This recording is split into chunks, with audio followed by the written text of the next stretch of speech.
الحمد لله نحمده ونستعينه ونستغفره ونؤمن به ونتوكل عليه ونعوذ بالله من شرور أنفسنا ومن سيئات أعمالنا من يهده الله فلا مضل له ومن يضلل فلا هادي له أشهد أن لا إله إلا الله وحده لا شريك له وأشهد أن سيدنا ونبينا ومولانا محمدا عبده ورسوله صلى الله على سيدنا محمد وعلى آله وأصحابه وأهل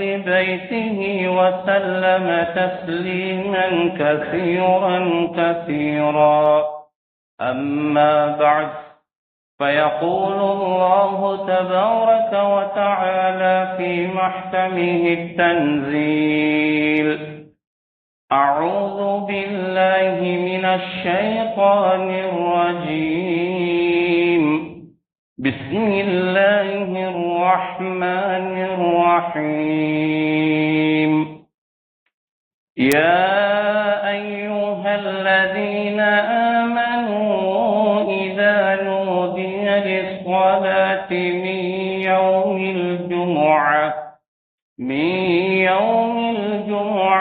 فاسعوا إلى ذكر الله وذروا البيع ذلكم خير لكم إن كنتم تعلمون.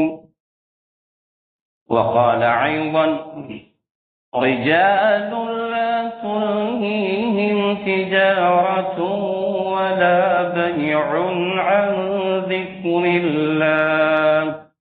عن ذكر الله وإقام الصلاة وإيتاء الزكاة يخافون يوما تتقلب فيه القلوب والأبصار.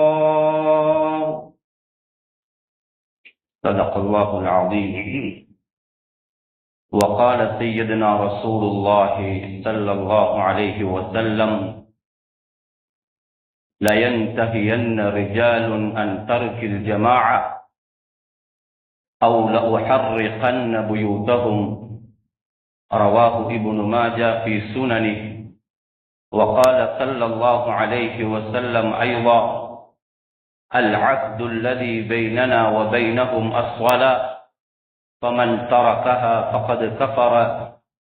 أخرجه الترمذي والنسائي وابن ماجه وأحمد بسند صحيح. صدق رسول الله صلى الله عليه وسلم أو كما قال عليه الصلاة والسلام. உலகத்தை படைத்து பரிபாலித்துக் கொண்டிருக்கக்கூடிய வல்லவன் அல்லாஹ் ரப்புல் இஸ்ஸத் சுப்ஹானஹு வ தஆலாவை புகழ்கிறேன். அவனுக்கு நன்றியும் செலுத்துகின்றேன். இந்த உலகத்திற்கு அனுப்பப்பட்ட நபிமார்கள், சஹாபாக்கள், தாபிஊன்கள், தபஅத் தாபிஈன்கள், தலைவர்மார்கள், திருக்கதர்சிகள் அனைவர்களுக்கும் தலைவராக கடைசியாக இவ்வையகத்திற்கு வருகை தந்த எங்கள் உயிரிலும் இனிய முஹம்மதுர் ரசூலுல்லாஹி ஸல்லல்லாஹு அலைஹி வஸல்லம் அன்னவர்கள் மீதும் அவர்களின் வாழ்க்கை வழிமுறைகளை உலகத்திலே யாரெல்லாம் பின்பற்றி வாழ்ந்தார்களோ அத்துணை சஹாபாக்கள், நல்லடியார்கள், நல்லவர்கள் அனைவர்கள் மீதும் அல்லாஹ் ரப்புல் இஸ்ஸத் சுப்ஹானஹு வ தஆலா காலமெல்லாம் ஸலவாத்தும் ஸலாமும் சொல்லி அருள்வானாக.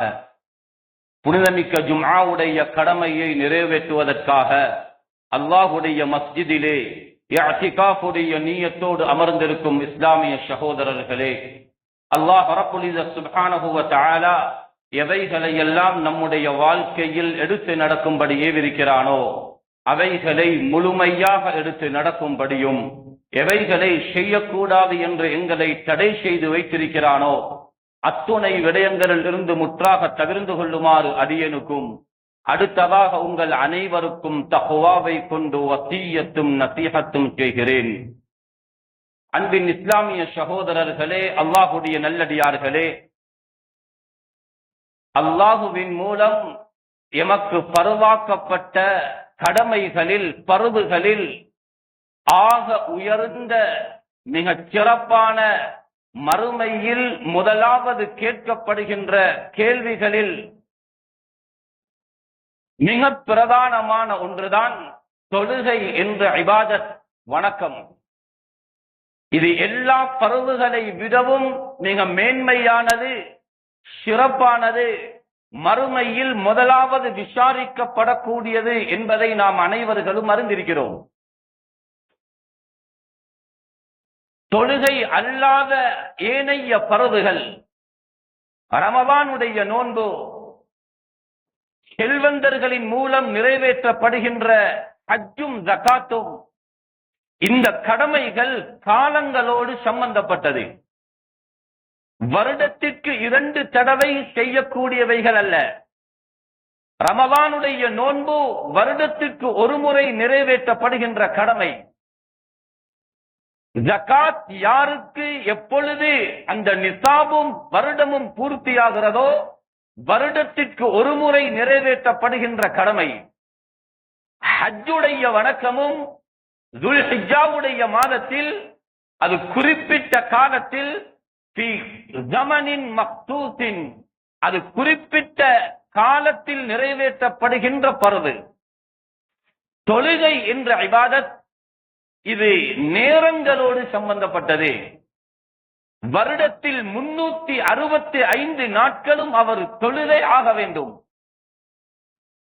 ஏனைய பருவுகளை விடவும் அல்லாஹ் ரப்புல் இஸ்ஸத் சுப்ஹானஹு வ தஆலா தொழுகை என்ற பருவை, கடமையை வித்தியாசமாக்கி வைத்திருக்கிறார்.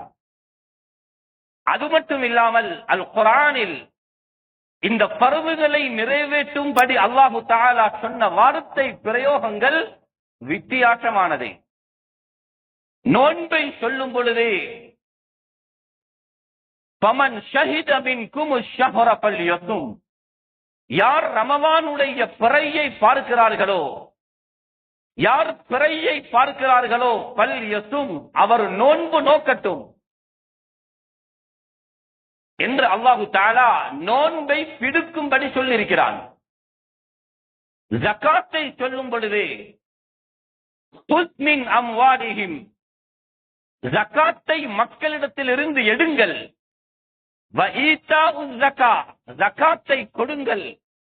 வல்லதீனஹும் லிஸ்ஸகாத்தி ஃபாஇலூன், அந்த ஃபிஅலை, செயலை தான் அல்லாஹு தஆலா செய்யும்படி சொல்லுகிறான். ஜகாத்தை நிறைவேற்றும்படி சொல்லுகிறான். ஹஜ்ஜை சொல்லும் பொழுது அதனை பூர்த்தியாக செய்து முடியுங்கள். வ அத்திம்முல் ஹஜ்ஜ வல் உம்ரத லில்லாஹ், உம்ராவையும் ஹஜ்ஜையும் பூர்த்தி செய்யுங்கள் என்று அல்லாஹ் பேசியிருக்கிறான். தொழுகை என்ற இபாதத்தை இந்த வார்த்தைகளை விட அல்லாஹ் அழுத்தி சொல்லியிருக்கிறான். குர்ஆனில் 4 இடங்களில் தொழுகையோடு ஹாஃபிது, நீங்கள் தொழுகையை தொழுங்கள், அதனை பூர்த்தியாக தொழுது விடுங்கள் என்ற வார்த்தை பிரயோகங்களை சொல்லாமல் தொழுகைகளை பேணி பாதுகாத்துக் கொள்ளுங்கள். ஹாஃபிது அலஸ் ஸலவாத்தி வஸ்ஸலாத்தில் வுஸ்தா, தொழுகைகளை நீங்கள் பேணி பாதுகாத்துக் கொள்ளுங்கள். வல்லதீனஹும் அலா ஸலாத்திஹிம் யுஹாஃபிதூன், முஃமின்கள் தொழுகைகளை பேணி பாதுகாப்பார்கள்.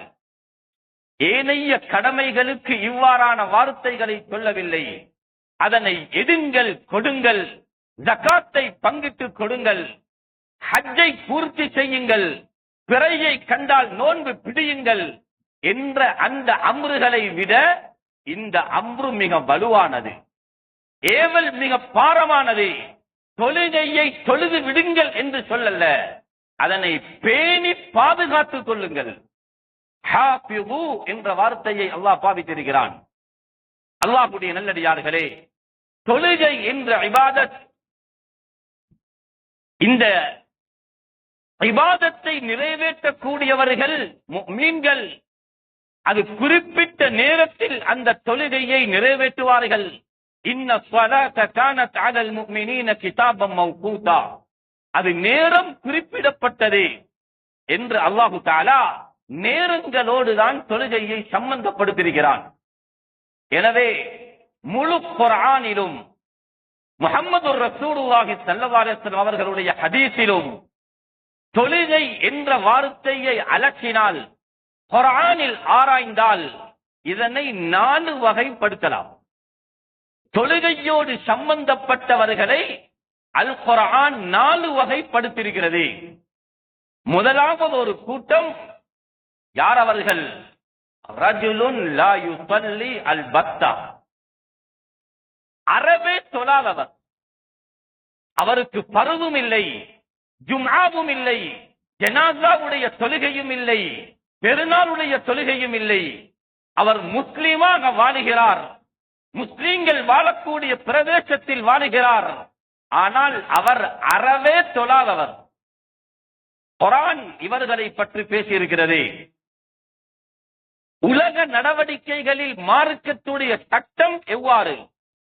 உண்மையிலே ஒரு முஸ்லிம் தொழாத ஒரு மனிதனுடைய விவகாரம் அந்த காலத்துடைய உலமாக்கள் தொடக்கம் இக்காலத்தில் இருக்கக்கூடிய நவீன உலமாக்களுடைய பத்துவாக்கள் வரையும் அவர் யோசித்தால், தொழாதவருடைய சட்டம் கடுமையான சட்டம்.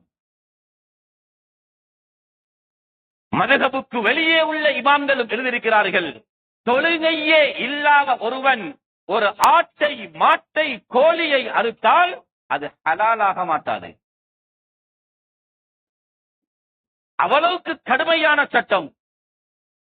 புகஹாக்கள் எழுதியிருக்கிறார்கள், தொழுகையே இல்லாதவருடைய குடும்பம், கணவன் மனைவி தொழுகையே இல்லை என்றால் அந்த ஏரியாவிலே இருக்கும் ஹாக்கிம் அல்லது காதி அவர்களுடைய நிக்காஹை திருத்தி வைப்பது வாஜிப்.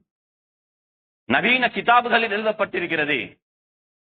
இப்படி ஒரு பகுதி இந்த உலகத்திலே வாழ்ந்து கொண்டிருக்கிறார்கள். இரண்டாவது ஒரு கூட்டம், இது குர்ஆன் ஹதீஸுடைய மிக சுருக்கமான வார்த்தைகள்.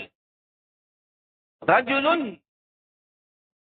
யுபீஉ ஸலா, அவர் தொழுகிறார், ஆனால் தொழுகையிலே பொடுபோக்காக இருக்கிறார், அதனை வீணடிக்கிறார், தொழுகையை வீணாக்கிக் கொண்டிருக்கிறார். இப்படியான ஒரு கூட்டம் இந்த உலகத்திலே வாழ்ந்து கொண்டிருக்கிறார்கள்.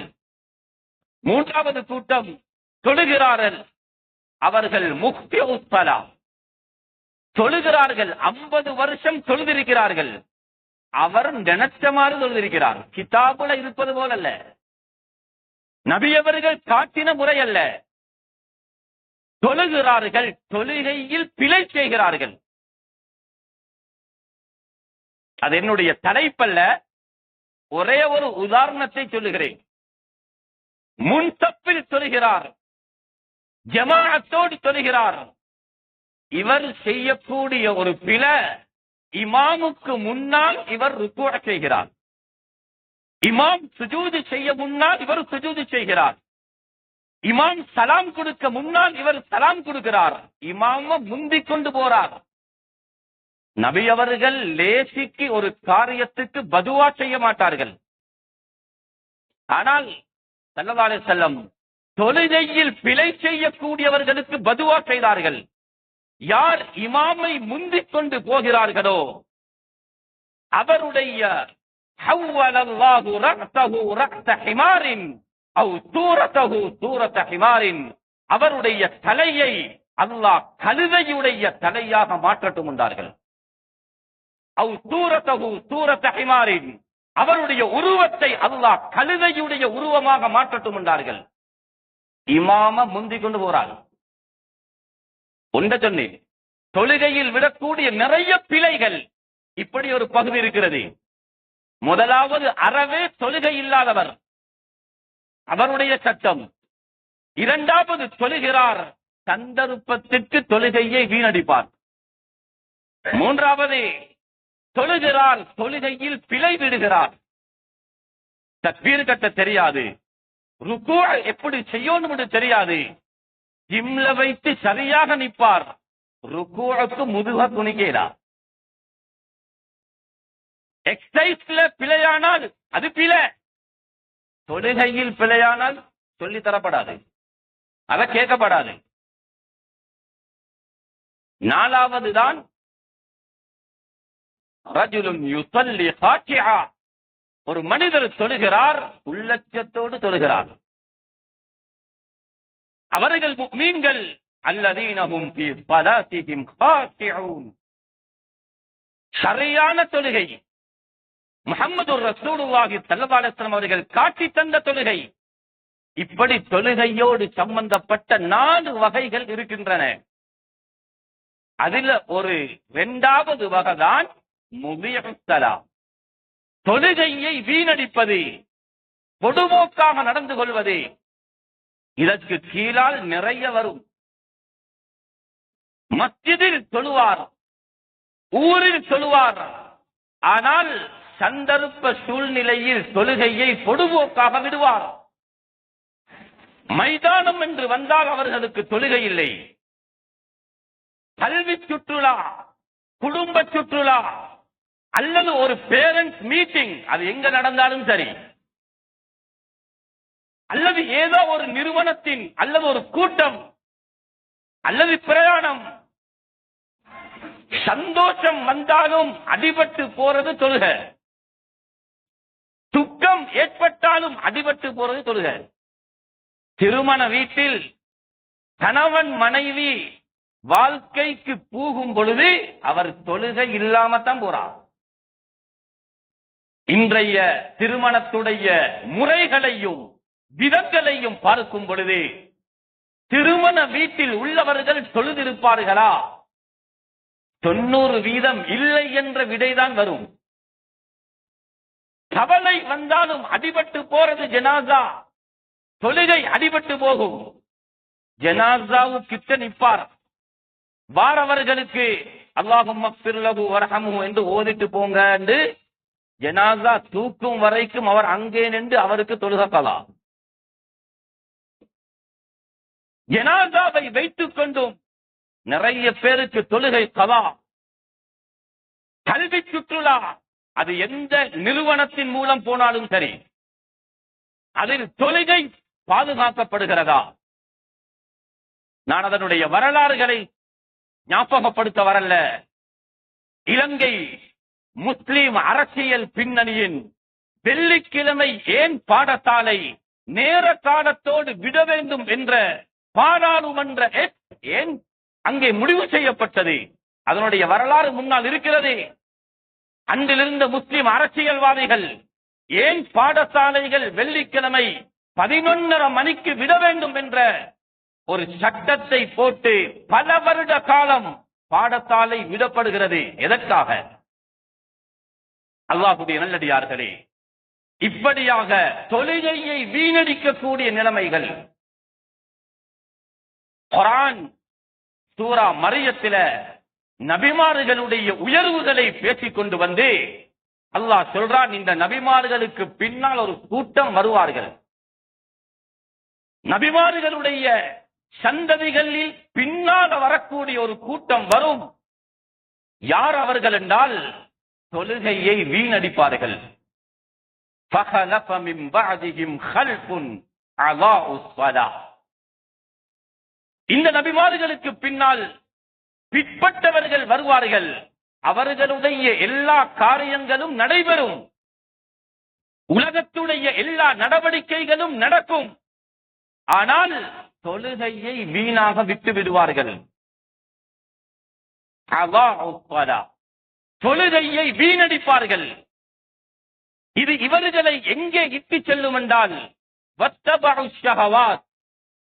தொழுகையை விட்டதனால் மனோ இச்சைகளுக்கு இவர்கள் ஆளாகுவார்கள், மனோ இச்சைகளை பின்பற்றுவார்கள். என்ற நரகத்தின் பள்ளத்தாக்கை இவர்கள் சந்திப்பார்கள். இவர்களை அது நரகத்துக்கு கொண்டு வைத்து விடும். இது நபிமார்களுடைய சந்ததிகளுக்கு பின்னால் சிலர் இந்த உலகத்திலே தோன்றுவார்கள். இமாம் அவுஸாஇ ரஹ்மஹுல்லாஹ் இந்த ஆயத்துக்கு தஃப்சீர் செய்கிறார்கள். அல்லாஹுல் அவ்காத், தொழுகையுடைய நேரங்களை பொதுபோக்காக விடுவார்கள். அல்லாஹ்வுடைய நல்லடியார்களே, இந்த விடயத்தை எங்களுடைய வீட்டு சூழலுக்கு வைத்து பாருங்கள், எங்களுடைய குடும்பத்துக்கு முன்னால் வைத்து பாருங்கள். நல்ல விடயங்களுக்கு ஒன்று சேருகிறோம், ஆனால் அங்க தொழுகை விடப்படுகிறது. கல்விக்கு ஒன்று சேருகிறோம், கல்விக்கு உத்தரவாதம் கொடுக்கக்கூடியவர்கள் தொழுகைக்கு உத்தரவாதமா? அதுக்கு உத்தரவாதம் கொடுப்பதில்லை. அதை நீங்கள் பாதுகாத்துக் கொள்ளுங்கள். இது கல்விக்கு உத்தரவாதம் கொடுக்கிறார்கள், தொழுகைக்கும் ஈமானுக்கும் உத்தரவாதம் இல்லை. அது நீங்க பார்த்துக் கொள்ளுங்க. ஆனால் உங்களோட கல்வியை நாங்க பொறுப்பெடுக்கிறோம். கல்வியையும் கோட்டையும் பொறுப்பெடுக்கக்கூடியவர்கள் முஸ்லிம் நிறுவனங்களாக இருந்து கொண்டே ஏன் முஸ்லிம் மாணவர்களுடைய தொழுகையை பொறுப்பெடுக்கிறார்கள் இல்லை? அதற்கு ஏன் நேரங்கள் ஒதுக்கப்படுவதில்லை? அதை ஏன் சரி செய்கிறோம் இல்லை? அல்லாஹ்வுடைய நல்லடியார்களே,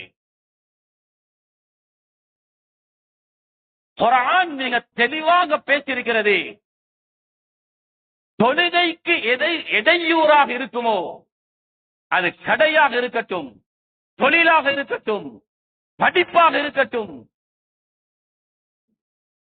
அவைகள் லானத்து செய்யப்பட்டது. குர்ஆன் ஹதீஸிலிருந்து தெளிவான ஆதாரங்களை பார்க்கலாம்.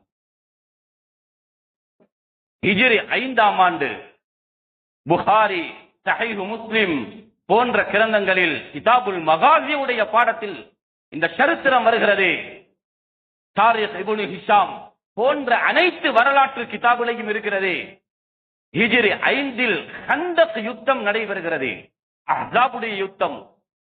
மதீனாவை சூழால் ஒரு குதிரை பாய்ந்தாலும் பாய முடியாத அளவுக்கு மிகப்பெரிய ஒரு குழி தோண்டப்படுகிறது. முஹாஜிரீன்கள், அன்சாரிகள் கடுமையாக பாடுபட்டு அந்த கந்தக்கிலே முயற்சி செய்து கொண்டிருக்கிறார்கள். முஹம்மது ரசூலுல்லாஹி ஸல்லல்லாஹு அலைஹி வஸல்லம் அவர்களும் இருக்கிறார்கள். முஷ்ரிக்கீன்களுடைய எண்ணத்திலே இருந்தது, சஹாபாக்களுக்கு அடிப்பது மட்டுமல்ல, இவர்களுடைய தொழுகைகளையும் பாழாக்க வேண்டும். என்ன செய்தார்கள்? சரியாக அசருடைய நேரம், யுத்தம் மும்முரமாக நடைபெற்றுக் கொண்டிருக்கிறது. முஷ்ரிக்கீன்களுடைய தரப்பில் இருந்து அம்புகள் வந்து கொண்டிருக்கிறது. முஹம்மது ரசூலுல்லாஹி ஸல்லல்லாஹு அலைஹி வஸல்லம் அவர்களும் சஹாபாக்களும் அவர்களும் நேரடியாக யுத்தம் செய்கிறார்கள். எவ்வளவு தூரம் யுத்தம் நீடிக்குது என்றால், நபி அவர்களும் சஹாபாக்களும் இன்னும் அசர் தொழவில்லை. ஸலாத்துல் கௌஃப், தொழுகையில் யுத்தத்தில் எப்படி தொழ வேண்டும் என்ற சட்டம் அந்த நேரத்தில் இறங்கியிருக்கவில்லை. யுத்தத்தை விட முடியாது, சஹாபாக்கள் கொலை செய்யப்படுவார்கள். யுத்தம் செய்து கொண்டிருக்க வேண்டும். உலகத்தில் ஆகப்பெரிய நன்மை தரக்கூடிய முஜாஹதா நடைபெறுகிறது. அசருடைய தொழுகை கலாவாக போகுது. மகரிபுடைய நேரம், சூரியன் மறையுது. அவர்களும் அடித்துக் கொண்டே இருக்கிறார்கள். நபி அவர்கள் பதுவா செய்தார்கள். இந்த இடத்துல சரியாக விளங்கணும், தன்னுடைய சாச்சா ஹம்ஸா இப்னு அப்துல் முத்தலிபை கொலை செய்தவருக்கு பதுவா செய்யல, சாச்சவ கொண்டவனுக்கு பதுவா இல்ல, தொழுகைக்கு இடையூறாக இருந்ததற்கு பதுவா செய்தார்கள். என்ன பதுவா? மல அல்லாஹு குபூரஹும் வ தியாரஹும் நாரா. அந்த முஷ்ரிக்கீன்களுடைய கபறுகளிலும் வீடுகளிலும் அல்லாஹ் நெருப்பால் நிறைக்கட்டும் என்றார்கள். மல அல்லாஹு குபூரஹும் வ தியாரஹும் நாரா. முஷ்ரிக்கீன்களுடைய வீடுகளிலும் கபறுகளிலும் அல்லாஹ் நெருப்பால் நிறைக்கட்டும் என்றார்கள். காரணம், ஷகலூனா அன் ஸலாத்தில் உஸ்தா ஸலாத்தில் அஸர். எங்களை அஸர் தொழ விடாமல் யுத்தத்திலே ஈடுபடுத்தினீர்களே, அதனால் பதுவா. உலமாக்கள் எழுதுகிறார்கள், எது, எந்த பொருள், எந்த வஸ்து தொழுகைக்கு இடையூறாக இருக்குமோ அது பதுவாவுக்கு உட்பட்டது. எத்தனை வீடுகள், எத்தனை கடைகள், எத்தனை வியாபார ஸ்தலங்கள், எத்தனை கல்வி கூடங்கள், எத்தனை வகுப்புகள், எத்தனை பிரயாணங்கள் இந்த தொழுகைக்கு இடையூறாக இருந்திருக்கிறது. அதற்கு பிற்பட்ட காலத்தில் தான் யுத்தத்தில் எப்படி தொழ வேண்டும், சலாத்துல் கௌஃபுடைய சட்டத்தை அல்லாஹ் இறக்கி வைத்தான். பிரயாணமா சலாத்து சஃபருடைய சட்டத்தை அல்லாஹ் தஆலா இறக்கி வைத்தான். எந்த நேரத்திலேயும் தொழுகையை விடக்கூடாது, குர்ஆன் வழிகாட்டியது. இரண்டாவது, எந்த இடத்தில் தொழுகை இல்லையோ அங்க மஸ்து ஷைத்தான் ஏற்படும், தஸ்லீத்து ஷைத்தான், ஜின்களுடைய ஆதிக்கம் ஏற்படும், ஷைத்தானியத் ஏற்படும். வீட்டில் தொழுகை இல்லையா, வீட்டில் ஷைத்தானுடைய ரூஹானியத்துடைய பிரச்சனை வரும். மிக தெளிவாக ஹதீஸ் எங்களுக்கு சொல்லுது, தொழுகை இல்லாத இடங்களில் ஷைத்தானுடைய ஆதிக்கம் அங்கே செலுத்தப்படும். ஸல்லல்லாஹு அலைஹி வஸல்லம் அவர்கள் கைபருடைய யுத்தத்தை முடித்துக் கொண்டு வருகிறார்கள். முந்தின சம்பவத்தில அசருடைய தொழுகையுடைய பிரச்சனை, முஷ்ரிக்கீன்களின் மூலம் அந்த தொழுகை விடுபட்டது. நபி அவர்கள் மகரிபியுடைய நேரத்தில் கதா செய்தார்கள், அதற்கும் பதுவாவும் செய்தார்கள். கைபருடைய யுத்தத்தை முடித்துக் கொண்டு ஸல்லல்லாஹு அலைஹி வஸல்லம் பிந்தின நேரத்தில் வருகிறார்கள். சுமார் 2 மணி, அந்த இரவுடைய 2 மணியுடைய நேரம் போல உள்ள ஒரு நேரத்தில் சஹாபாக்களும் நபியவர்களும் ஒரு இடத்திலே வந்து தங்கினார்கள். அந்த ஜமாஅத்தில் கூட்டத்தில் முஅஸ்ஸின் இருந்தார், சய்யிதுனா பிலால் ரலியல்லாஹு அன்ஹு அவர்கள் இருந்தார்கள். சுபஹுக்கு எறும்பி பழகினார். யாருக்கு தூக்கம் போனாலும் முஅஸ்ஸினுக்கு தூக்கம் போகாது, அவர்தான் அதான் சொல்லணும். அப்படியாக தூக்கம் போகாத விழிக்கக்கூடிய முஅஸ்ஸினும் அந்த ஜமாஅத்திலே இருந்தார்கள். நபி ஸல்லல்லாஹு அலைஹி வஸல்லம் சொன்னார்கள், எல்லா சஹாபாக்களும் அவர்களுடைய பொதிகளை, சாமான்களை வைத்துவிட்டு உறங்கினார்கள். ஸல்லல்லாஹு அலைஹி வஸல்லம் ஹஜ்ரத் பிலாலை பார்த்து சொன்னார்கள், நீங்கள் உறங்கக்கூடாது, நீங்கள் விழித்திருக்க வேண்டும். சுபஹுடைய நேரம் வந்தால் எங்களை எழுப்பாட்டணும். அவர் உட்காரவும் இல்லை, ஒரு ஒட்டகத்தில் சாய்ந்து கொண்டு ஹஜ்ரத் பிலால் ரலியல்லாஹு அன்ஹு அவர்கள் கண் விழித்துக் கொண்டிருந்தார்கள். சுபஹுடைய நேரம் வந்தால் நபி அவர்களை தட்டி விடுவதற்கு அவர் பார்த்து கொண்டிருந்தார்கள். கிரவுண்ட்ல போய் விளையாடித்து வந்தவர்கள் அல்ல, திருமண வீட்டில் கைவாறு அடித்துவிட்டு வந்தவர்கள் அல்ல, இஸ்லாத்துடைய உயர்ந்த ஜிஹாதை செய்துவிட்டு வரக்கூடியவர்கள். என்ன செய்ய, ஹஜ்ரத் பிலாலுக்கும் தூக்கம் மிகைத்து விட்டது. ஸல்லல்லாஹு அலைஹி வஸல்லம் அவர்கள் விழிக்கிறார்கள், சூரிய வெளிச்சம் படுகிறது. உடனே ஹஜ்ரத் பிலாலை எழுப்பி சொன்னார்கள், எழுப்பாட்டினார்கள். இன்னா லில்லாஹி வ இன்னா இலைஹி ராஜிஊன் என்றார்கள். ஹஜ்ரத் பிலால் ரலியல்லாஹு அன்ஹு அவர்கள் சொன்னார்கள், யா ரசூலல்லாஹ், உங்களுடைய நப்சை எது ஆக்கிரமித்துக் கொண்டதோ அந்த தூக்கம் தான் என்னையும் ஆக்கிரமித்துக் கொண்டது, தூக்கம் போய்விட்டது. இப்ப என்ன செய்யணும்? உடனே தொழணும். ஸல்லல்லாஹு அலைஹி வஸல்லம் சொன்னார்கள், இந்த இடத்தில் தொழ வேண்டாம், அர்-ரிஹ்லா, உடனே வாகனத்தை கட்டுங்கள், சாமான்களை கட்டுங்கள். சஹாபாக்களை எதிர்பார்த்து கொஞ்சம் தூரம் போனதற்கு பின்னால் ஹஜ்ரத் பிலாலுக்கு சொன்னார்கள் இகாமத்தை சொல்லும்படி. ஸல்லல்லாஹு அலைஹி வஸல்லம் சுபஹ் தொழுகையை நிறைவேற்றினார்கள். அங்கே கேட்கப்படுகிறது, உடனே தொழ ஏதுமே, இந்த இடத்தில் வுது செய்து தொழ முடியுமே யா ரசூலல்லாஹ்? சொன்னார்கள், அது சுபஹ் தூங்கின இடம், அந்த இடத்தை ஷைத்தான் ஆக்கிரமித்துக் கொண்டான், அதனாலதான் அந்த இடத்துல தங்கல்ல. உலமாக்கள் எழுதுகிறார்கள், சுபஹ் தொழுகை இந்த இடத்தில் தொழப்படலையோ அங்க சூனியம் செய்ய வேண்டிய தேவையில்லை. தஸ்லீத்து ஷைத்தான், ஷைத்தானுடைய ஆதிக்கம் அங்கே ஏற்படும். அதனாலதான் நபி அவர்கள் உடனே வேறு இடத்துக்கு போய் தொழுதார்கள். அப்படியாக இருந்தால் தொழுகை இல்லாத வீடுகளுடைய நிலைமை என்ன? நிறுவனங்களுடைய நிலைமைகள் என்ன? அல்லாஹ்வுடைய நல்லடியார்களே, மனிதர்களாகிய நாம் வியாபாரத்தோடு, தொழிலோடு பின்னி பிணைக்கப்பட்டிருக்கிறோம். உலகத்தில் வாழ்வதற்கு, வாழ்வாதாரத்தை தேடிக்கொள்வதற்கு அல்லாஹ் ரப்புல் இஸ்ஸத் சுப்ஹானஹு வ தஆலா தொழிலை ஒரு காரணமாக வைத்திருக்கிறான், ஒரு சபபாக ஏற்படுத்தியிருக்கிறான். எனவே அந்த அஸ்பாபுகளோடு இருந்து கொண்டு எப்படி தொழ வேண்டும் என்ற வழிகாட்டலையோ ஷரியத் எங்களுக்கு தந்திருக்கிறது. அந்த அடிப்படையில் மிக பிரதானமான 2 ஆயத்துக்கள். ஒன்று ஜும்ஆவுடைய தொழுகையை மாத்திரம் குறிப்பாக வந்த ஆயத். அல்லாஹ் முஃமின்களை பார்த்து சொல்கிறான், ஈமான் கொண்ட மக்களே, இதா நூதிய லிஸ்ஸலாஹ் மின் யௌமில் ஜும்ஆ ஃபஸ்அவ் இலா ஸிக்ரில்லாஹி வதருல் பைஅ. ஈமான் கொண்ட மக்களே, ஜும்ஆவுடைய நாளில் அதான் சொல்லப்பட்டால், நூதிய லிஸ்ஸலாஹ் அழைக்கப்பட்டால், முஅஸ்ஸின் பாங்கு சொன்னால், ஃபஸ்அவ் விரைந்து வாருங்கள், இலா ஸிக்ரில்லாஹ் தொழுகையின் பக்கம் வாருங்கள், வதருல் பைஅ வியாபாரத்தை விடுங்கள். இது குர்ஆனுடைய நத்தான ஆயத். இந்த ஆயத்துக்கு கீழால் மذهபுடைய 4 இமாம்களும் இத்தஃபகல் ஃபுகஹா 4 மذهபுடைய இமாம்களுடைய ஏகோபித்த முடிவு, ஜும்ஆவுடைய 2வது அஸான் கடைசி நேரம். அதற்கு முன்னால் எல்லா கடைகளும் மூடப்பட்டு வியாபாரம் நிறுத்தப்பட வேண்டும்.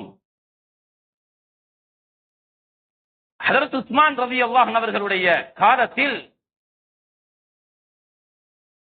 தௌரா என்ற ஒரு உயரமான இடம், அந்த இடத்திலிருந்து ஜும்ஆவுடைய 2வது அஸான் சொல்லப்படும். ஏன் அந்த அஸான் என்றால், அதற்கு பின்னால் யாரும் பஜார்ல இருக்க முடியாது, உடனடியாக மஸ்ஜிதுக்கு வர வேண்டும். இமாம் நபவி ரஹ்மத்துல்லாஹி அலைஹி ஷரஹுல் முஹஸ்ஸப் என்ற அவருடைய பிரபலியமான கிதாபில் இந்த ஆயத்துக்கு கீழால் வரக்கூடிய ஒரு சட்டத்தை எழுதியிருக்கிறார். ஹைது ஹர்ரம்னா ஹுரிமத்தில் உகூத் வஸ்தனாயா. என்ன இபாரத் என்றால், என்ன வார்த்தை என்றால், இந்த ஜும்ஆவுடைய நாளில் அதான் சொல்லப்பட்டால் முழு வியாபாரங்களும் ஹராமாகிவிடும். வியாபாரம் செய்வது ஹராம். வியாபாரம் நடக்கல்ல, வியாபாரத்துடைய எக்ரிமெண்ட், உடன்படிக்கை நடக்குது, அதுவும் ஹராம் என்று இமாம் நவவி ரஹ்மத்துல்லாஹ் எழுதிவிட்டு சொல்லுகிறார்கள். அல்லாஹ் அங்கே கடைகளை மூடுங்கள் என்று சொல்லல்ல, வியாபாரத்தையே விடுங்கள், வியாபாரத்தோடு சம்பந்தப்படுகின்ற அனைத்தையும் அல்லாஹ் விட சொன்னான். அதனால் வியாபாரத்துடைய உடன்படிக்கை, அதுக்கு வேறொருவரை வைத்து பள்ளிக்கு வருகிறார், அங்கே வேறொருவரின் மூலம் வியாபாரம் நடக்குது, ஆள் மாறிக்குது, ஆனா வியாபாரம் நடக்குது. இந்த பிரச்சனை வரும் என்று அல்லாஹ்வுக்கு தெரியும். அதனால் முழு வியாபாரத்தையும் அல்லாஹ் விட சொன்னான். இது முதலாவது உள்ள சட்டம். ஜும்ஆவுடைய நாளையில் வியாபாரத்தை விடுவது. ஜும்ஆ முடிந்ததற்கு பின்னால் அல்லாஹு தஆலா பஜாருக்கு போகும்படி சொல்லுகிறான், பகலை தேடும்படி அல்லாஹ் சொல்லுகிறான்.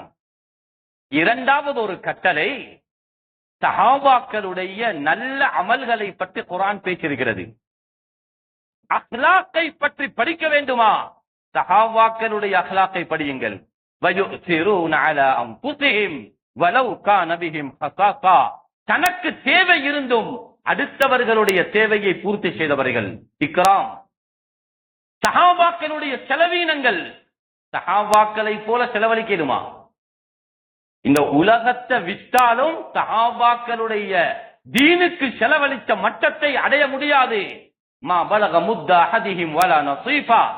புகாரியுடைய ஹதீஸ். சஹாபாக்களுடைய தொழுகையை போன்று தொழ முடியாது. எல்லாத்தையும் சொல்லிவிட்டு சஹாபாக்கள் வியாபாரத்துக்கு, அவர்கள் தொழுகைக்காக வியாபாரத்தை விட்டவர்கள். சஹாபாக்களை உயர்த்தி பேசியிருக்கிறான். ரிஜாலுன் லா துல்ஹீஹிம் திஜாரா. அவர்கள் தான் ஆண்கள், ஆடவர்கள், அவர்கள் தான் நல்லவர்கள். அவர்களுடைய கொடுக்கல் வாங்கல் வியாபாரம் இது அல்லாஹுடைய விக்ரை தடுக்கவில்லை, அவர்களை பொடுபோக்கில் விடவில்லை. அவர்கள் நேரத்திற்கு தொழ வந்தார்கள். அப்துல்லா இப்னு உமர் தப்சீர் இப்னு கசீர் இந்த ஆயத்துக்கு கீழால் சிறியொரு சம்பவம் பதிவு செய்யப்பட்டிருக்கிறது. ஹஜரத் இப்னு உமர் ரலியல்லாஹு அன்ஹு அவர்கள் பஜாருக்கு போனார்கள் சாமான் எடுக்க. போனால் எல்லா கடைகளும் மூடப்பட்டு கொண்டிருக்கு. கேட்டார்கள், ஏன் கடையை மூடுறீங்க? சொன்னார்கள், தொழுகையுடைய நேரம். ஹஜரத் இப்னு உமர் ரலியல்லாஹு அன்ஹு சொன்னார்கள், உங்களை வைத்தோ அல்லாஹ் இந்த குர்ஆன் ஆயத்தை இறக்கினான். ரிஜாலுன் லா துல்ஹிஹிம் திஜாரா. கடையை மூடிய சஹாபாக்கள் உங்களை குறித்து தான் இந்த ஆயத் இறங்கியிருக்கிறது. அல்லாஹ் உங்களை பெரும் மரியாதையோடு பேசியிருக்கிறான். அவர்கள் வியாபாரத்திற்காக தன்னுடைய தொழுகைக்காக வியாபாரத்தை நிறுத்தியவர்கள். நபியுடைய காலத்திலிருந்து குலஃபாவுர் ராஷிதீன்களுடைய காலத்திலிருந்து தொழுகைக்காக கடைகள் மூடிய சரித்திரம் வரலாறு கிதாபில் பதிவு செய்யப்பட்டிருக்கிறது. உமர் ரலியல்லாஹு அன்ஹுடைய காலத்தில் தொழுகை நேரம் வந்தால் கடைகளை மூட ஒரு ஆளை நியமித்திருந்தார், ஒரு சஹாபி. தபகாத் இப்னு சஅதுடைய வரலாற்று கிதாபிலே பதிவு செய்யப்பட்டிருக்கிறது. உமையா அப்பாசியாக்களுடைய ஆட்சி காலத்தில் ஒரு முஹாசிப், அதாவது பஜாரை கண்காணிக்க கூடிய ஒருவரை அந்த காலத்துடைய மன்னர்கள் நியமித்திருந்தார்கள். பஜாரில் யாரும் பாவங்கள் செய்யக்கூடாது, அப்படி இருந்தால் அவர்கள் தடுப்பார்கள். பாங்கு சொன்னால் உடனே அவர்கள் மஸ்ஜிதுக்கு அனுப்ப வேண்டும், கலைகள் மூட வேண்டும் என்ற வழக்கம் அந்த காலத்தில் இருந்து வந்திருக்கிறது. அல்லாமா இப்னு ஹஜர் ரஹிமஹுல்லாஹுடைய ஒரு முக்கியமான கிதாப் அல் மதுஹல் என்ற ஒரு கிதாப் இருக்கிறது. அந்த கிதாபில் எழுதியிருக்கிறார்கள், சலஃபு சாலிஹீன்கள், முன்னோர்கள், இவர்களுடைய வழக்கம் அதான் சொல்லப்பட்ட உடனே அவர்களுடைய கடைகளை மூடுவார்கள். இதனால் சஹாபாக்கள் எந்த ஆயத்தை கொண்டு கௌரவப்படுத்தப்பட்டார்களோ அந்த ஆயத்திற்கு உடையவர்களாக இவர்களும் ஆனார்கள். சஹாபாக்கள் அல்லாஹ் உயர்த்தி பேசினால் அந்த சிபத்தை இந்த மக்களும் அடைந்து கொண்டார்கள். இதனுடைய பிரயோசனம் என்னவென்றால், எங்களுடைய பஜார் முஸ்லிம் பஜார் என்பதை அது காட்டிடும், அது அறிமுகப்படுத்திடும். இது முஸ்லிம்கள் செய்கின்ற கடைகள். வாங்கி சொன்னவுடன் இவைகள் அடைக்கப்படுகிறது. இது சஹாபாக்களுடைய உயர்ந்த முன்மாதிரி என்று குர்ஆன் எங்களுக்கு குறிப்பிட்டிருக்கிறது. அல்லாஹ்வுடைய நல்லடியார்களே, எங்களுடைய இந்த பகுதி, குறிப்பாக அக்குருணை என்ற பகுதி, ஆரம்ப காலத்திலிருந்து குறிப்பாக எங்களுடைய நாட்டில் எல்லா பகுதிகளுக்கும் ஷரியத்துடைய சில முன்மாதிரிகளுக்கு அடிப்படையாக இருந்த ஒரு ஊர். ஜகாத்தாக இருக்கேனும், ஏனைய கல்வி சார்ந்த விடயங்களாக இருக்கலாம், மார்க்கத்தோடு சம்பந்தப்பட்ட நிறைய வழிகாட்டல், நிறைய ஊரிலிருந்து உலமாக்கள், சில மஸ்ஜிதுடைய நிர்வாகிகள் உங்களுடைய இந்த மஸ்ஜிதுக்கு ஊருக்கு வந்து அந்த திட்டத்தை வாங்கி கொண்டு போய் அமுல்படுத்தியிருக்கிறார்கள். அதில் மிக பிரதானமான ஜகாத்துடைய விடயங்களுக்கு எல்லா ஊர்களுக்கும் முன்மாதிரியாக இந்த ஊர் முன்மாதிரியாக இருந்திருக்கிறது.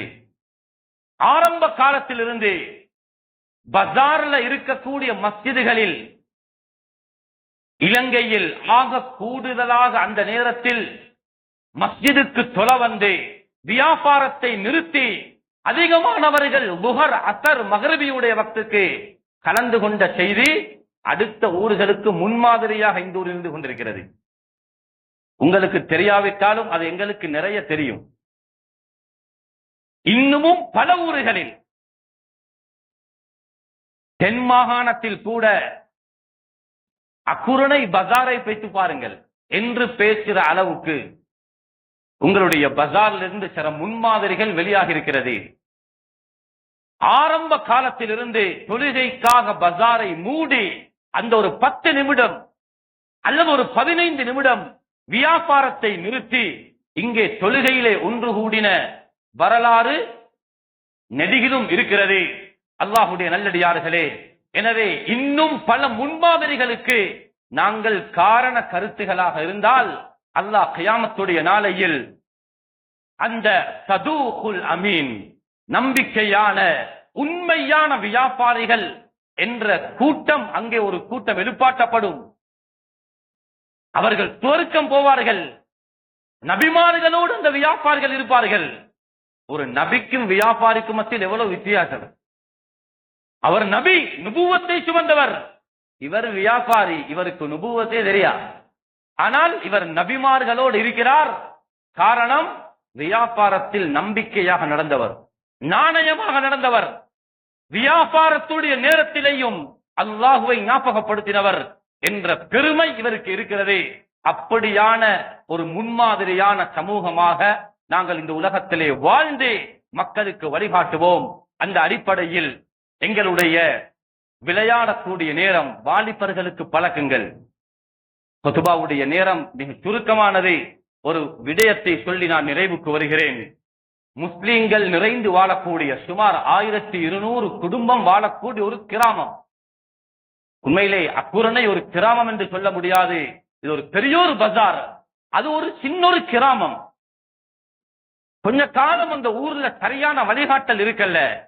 உலமாக்களுடைய ஸ்கூலுடைய பிரின்சிபல், அவர் ஒரு மார்க்கத்தை ஒட்டிய ஒருவர், அவரோடு அந்த ஊர் உலமாக்கள் கலந்து ஆலோசனை செய்தார்கள். எங்களுடைய கிரவுண்டில் விளையாடக்கூடிய மாணவர்களோ ஊர்ல உள்ளவர்களோ யாரும் முழங்காலை காட்டி கட்ட கழுத்தன் போடக்கூடாது. பெரியோர் பெனருண்டை அடிச்சு போட்டான். சுமார் இப்போ ஒரு 3-4 வருஷம் அந்த கிரவுண்ட்ல யாரும் ஷோட்டோட விளையாடுறது இல்லை. ஒரு தீர்மானத்துக்கு வந்தார்கள். இது ஒரு முன்மாதிரி. தொழுகையுடைய நேரத்தில் பஜாரை மூடுவது, கடைகளை வியாபாரத்தை நிறுத்திவிட்டு வருவது என்பது அது ஒரு இன்னும் ஒரு முன்மாதிரி. இது போன்ற சில நலவுகளை ஊரில் இருந்து நாங்கள் செய்தால் அதை யாரெல்லாம் பின்பற்றுகிறார்களோ அவர்களுக்கும் அந்த நன்மைகள் போய் சேர்ந்து கொண்டே இருக்கும். அந்த அடிப்படையில் அல்லாஹ் ரப்பல் இஸ்ஸத் சுப்ஹானஹு வ தஆலா எங்களுடைய இந்த முன்மாதிரியான செயலை தொடர்ந்தும் நாங்கள் செய்து அடுத்தவர்களுக்கு முன்மாதிரியாக நடப்போம். அல்லாஹ் எங்களுடைய எல்லாருடைய இஹ்லாஸையும் கபூல் செய்வானாக. யா அல்லாஹ், எங்களுடைய பாவங்களை மன்னித் தருவாயாக, எங்களை கபூல் செய்வாயாக, எங்களுக்கு ரஹ்மத் செய்வாயாக. யா அல்லாஹ், திடீர் மௌத்தை விட்டும் பாதுகாப்பாயாக, வீதி விபத்துகளை விட்டும் பாதுகாப்பாயாக, திடீர் மாரடைப்பை விட்டும் பாதுகாப்பாயாக, பயங்கரமான கேவலமான நோய்கள் வந்துடாமல் யா அல்லாஹ் எங்களை நீங்கள் பரம்பரையும் நீ பாதுகாத்தருவாயாக. உலகத்தில் கண்ணியமாக வாழ்ந்து கண்ணியமாகவே மரணிக்க செய்வாயாக. ஜன்னத்துல் ஃபிர்தௌஸை ஒதுங்கும் தலமாக ஆக்கி தந்தருவாயாக. ஆமீன் ஆமீன். வ ஆகிரு தஅவானா அனில் ஹம்துலில்லாஹி